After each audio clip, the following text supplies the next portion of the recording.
আপনারা জানেন যে আমাদের জয়পুরহাট জেলার পাঁচবিবি উপজেলার এই অঞ্চলটি একেবারে সীমান্তবর্তী এলাকায়।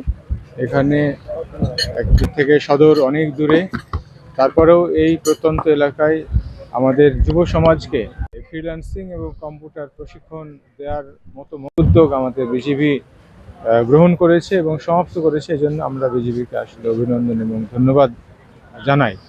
কারণ আমাদের এই যুব সমাজ যারা এখানে ফ্রিল্যান্সিং এবং কম্পিউটার প্রশিক্ষণ নিয়েছে, আমরা মনে করছি যে তারা নিজেরা স্বাবলম্বী হবে। আমরা কর্মের পিছনে অর্থাৎ চাকরির পিছনে না দৌড়ে আমরা নিজেরা নিজেদের উপার্জনগুলো করতে পারবো। জয়পুরহাট সীমান্ত এলাকা এখন পর্যন্ত আমরা যে শান্ত রয়েছে এবং এখানে এ ধরনের কোনো ঘটনা ঘটেনি।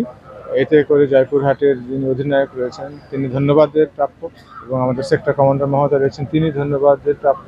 সার্বক্ষণিক 24 ঘন্টায় কিন্তু তারা প্রহরীর দায়িত্বে রয়েছেন। আমরা আশা করছি যে আপনাদের সহযোগিতায় এবং বিজিবির প্রত্যক্ষ তত্ত্বাবধানে আমরা জয়পুরহাটে সকল অবৈধ প্রচেষ্টা আমরা প্রতিহত করতে পারব।